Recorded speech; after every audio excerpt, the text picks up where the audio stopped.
아무래도 이제 저번에도 말했는 것처럼 입찰 들어오는 가격대가 시세보다 많게는 2, 3억, 적게는 7, 8천 이런 식으로 시세 차익을 보고 입찰에 이렇게 들어오더라고요.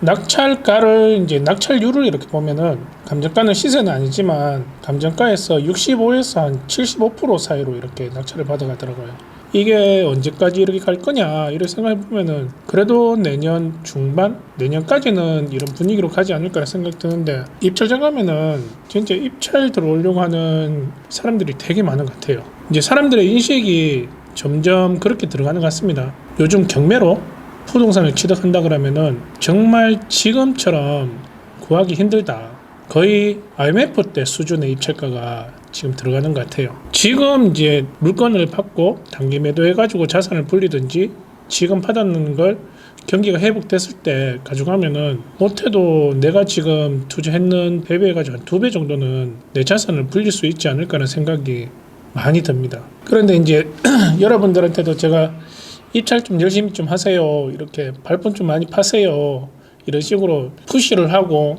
뭐 이렇게 하는데 현실적으로 시간이 안 돼가지고 입찰장에 못 가는 분들도 많이 있으세요. 아무래도 이제 직장 생활을 하시거나 일상생활을 이렇게 하다 보면은 이게 경매 물건 같은 경우에는 평일 때에 다 입찰이 이루어지기 때문에 그 시간대도 오전 10시에서 12시 사이로 입찰이 이루어지기 때문에 아무래도 내가 지금 맞벌이거나 직장 생활을 하고 있는 사람들, 그런 사람들은 진짜 내가 물건을 고르고 조사를 했다라고 해도 시간이 안 돼가지고 못하는 분들도 많죠. 그래서 요즘 공매 물건에도 사람들이 물건을 많이 이렇게 보고 입찰을 하시는 것 같습니다. 근데 공매 물건 같은 경우에는 세금을 안 내가지고 나오는 물건들, 그런 물건들이 대다수다 보니까 공매 같은 경우는 권리 분석을 좀 하셔야 되고요. 권리 분석이 이제 됐다라고 하면은 좀 이제 아무래도 유용하죠. 최근에는 좋은 물건들이 많이 나오지 않았고, 근데 지금 물건들을 보면 조금씩 이제 공매 물건들도 늘어나는 현상이 보이기 시작합니다.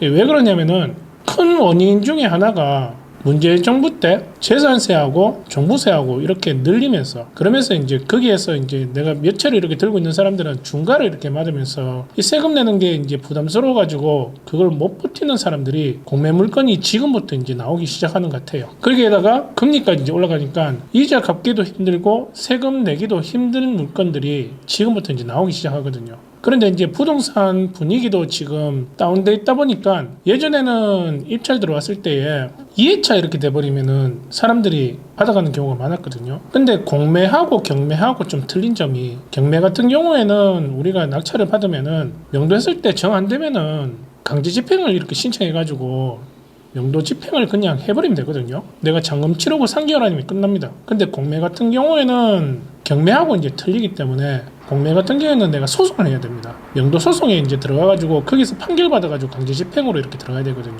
잔금 치르고 이제 소송까지 들어가고 내용 증명 들어가고 소송 들어가고 이렇게 하다 보면은 길게는 5개월 정도까지 이렇게 걸린다는 거. 그렇게 생각했을 때는 공매는 경매보다 그 기간이 조금 더 늘기 때문에 내가 나가는 이자 부담을 생각한다 그러면은 공매는 경매보다 입찰가를 더 보수적으로 이렇게 들어가야 돼요. 근데 사람들이 경매처럼 생각하는 것 같아요. 명도 진행하는 게. 근데 공매는 경매하고 좀 틀리거든요. 그런데 입찰가가 경매처럼 이렇게 생각하니까 경매하고 비슷한 입찰가에서 이렇게 낙찰을 받는 것 같아요. 그러면은 공매 받고 나서 진짜 고생을 많이 하거든요. 돈에 대한 만족감이 있어야지 명도하는 것도 내가 기간이 1, 2개월 정도 지나간다라고 해도 여유 있게 이렇게 명도를 할 수가 있는데, 타이트하게 입찰가에서 내가 낙찰됐다라고 하면은 하루하루 지나갈 때마다 피가 말리는 느낌이에요. 그러니까 여유 있게 좀 넉넉하게 입찰가를 이렇게 선정해야 되는 게 공매라고 이렇게 보시면 되는 거예요. 어쨌든 지금 보면은 공매 물건들이 많이 늘었습니다. 힘든 와중에 이렇게 있기 때문에 건설사 물량들도 많이 나오고요. 그리고 세금을 제대로 못 내가지고 나오는 매물들도 지금 많이 늘어나는 것 같아요. 심리 자체가 부동산이 좀 떨어져 있고, 그러다 보니까 입찰가도 좀 만족할 수 있는 그 가격대까지 유찰해가지고 입찰 들어가는 물건들이 이제 생기기 시작한다는 게 우리 입장에서는 공매도 투자하기 좋은 시기에 이제 오고 있구나라는 생각이 듭니다. 공매의 장점은 뭐니 해도 우리는 직장 생활을 하면서 평일에 내가 시간을 내가지고 반차를 낸다든지 아니면 월차를 낸다든지 휴가를 내가지고 입찰장에 가야 되는데, 거기에서 내가 만약에 시간 내가지고 들어가가지고 폐차를 했을 때에 그 상실감이 되게 크죠. 근데 공매 같은 경우에는 입찰장에 갈 필요 없죠. 내가 지금 가지고 있는 컴퓨터가 입찰장입니다.